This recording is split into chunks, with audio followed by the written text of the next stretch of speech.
This is a question of classification in inflow and outflow or no flow of cash and cash equivalent. First point is given, illustration 13, page number 5.12. Sale of fixed asset whose book value is 50 at a loss of 5,000. ध्यान सिर्फ एक ही चीज पर रखना है, cash कितना plus कितना minus, बस दूसरी बात नहीं रखनी है।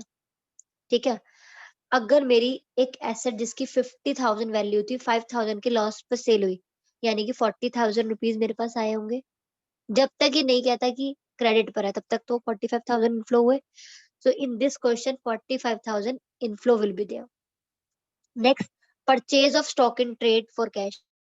परचेज किसी भी चीज की कर रहे हो, परचेज फ्री में नहीं होगी, पैसा जाएगा, outflow. Purchase of fix asset against, अब यहाँ पर क्लेरिफाई दे दिया, अगेंस्ट इश्यू ऑफ शेयर्स, आपने शेयर्स इश्यू करे हैं, एसेट खरीदी है। देखो एसेट इंक्रीज हो रही है, लायबिलिटी इंक्रीज हो रही है, लेकिन ना तो कैश इनफ्लो है ना आउटफ्लो है, ना आप कैश दे रहे हो ना कैश ले रहे हो, तो इस केस में आएगा नो फ्लो। पिछले वाले क्वेश्चन में इन्होंने बोल दिया था फॉर कैश, नहीं भी बोलते तब भी कैश मानते, लेकिन जब क्लियरली बोल दिया कि हमने लोन लेकर कुछ खरीदा है तो बेटा पैसा तो आया ही नहीं और पैसा गया ही नहीं, no flow. Cash receive from debtors, debtors ने हमारे पैसे दे दिए, डेटर एक पर्सन जिससे पैसे वैसे लेने थे। एसेट ऑब्वियसली डिक्रीज हुई बट कैश इनफ्लो हुआ, inflow. Next, cash deposit into bank, ये बहुत अच्छा क्वेश्चन है और बहुत बार आता है। कैश और कैश इक्विवेलेंट की बात कर रहे हैं बेटा, अगर मैंने कैश डिपॉजिट किया, कैश माइनस हुआ, बैंक प्लस हुआ, अब ये दोनों ही कैश और कैश इक्विवेलेंट का पार्ट है मेरा, कैश भी और बैंक भी। एक तरीके से समझो, एक पॉकेट से पैसा मैंने निकाला और दूसरी पॉकेट में पुट कर दिया, no flow in this transaction cash deposit into bank. कहने के लिए कैश रिड्यूस हुआ, लेकिन सेम टाइम पर मेरा बैंक भी इंक्रीज हुआ, वो भी कैश का पार्ट ही है, तो मैं ये बोल सकती हूँ it is just like I have transfer money from one pocket to another, so there is no flow. Same if cash withdrawn from bank, अगर बैंक से मैंने पैसा निकाला है तो मूवमेंट ऐसी तो हुआ, मेरा कैश से कैश बैंक से रिड्यूस हो गया और मेरे पास इंक्रीज हो गया, again one pocket to another pocket, no flow.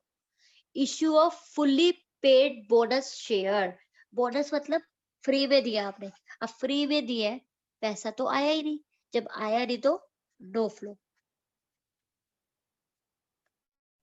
Sale of marketable securities, अब बेटा मार्केटेबल सिक्योरिटी भी किसका पार्ट है, कैश और कैश इक्विवेलेंट का पार्ट है, तो एक तरीके से फिर से मार्केटेबल सिक्योरिटी बेची, एक कैश का पार्ट बेचा, दूसरा कैश का पार्ट आ गया, नो फ्लो, इसमें भी फ्लो नहीं होगा।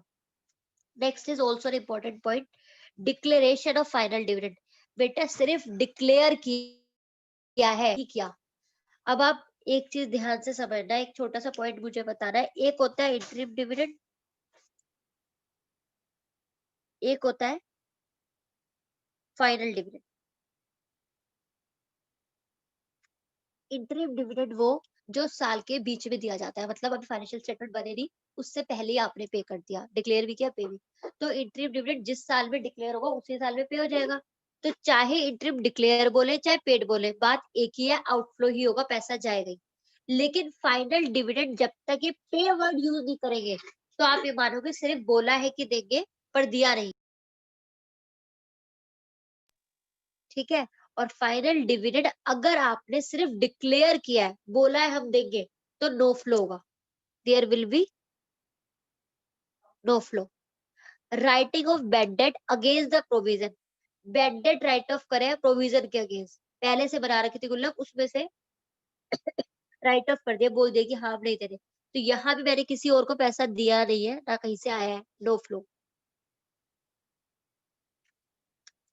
नेक्स्ट आता है डिक्लेरेशन ऑफ इंटरिम डिविडेंड, मैंने अभी बताया इंटरिम डिविडेंड जब डिक्लेयर होता है तभी पे करना होता है, तो जब डिक्लेयर कर दिया तो इसका मतलब ये है कि पे भी कर दिया, अपने आप आपको इसको मानना है कि पे भी कर दिया, और अगर पे भी कर दिया तो ये किसका पार्ट है, ये पैसा गया आउटफ्लो।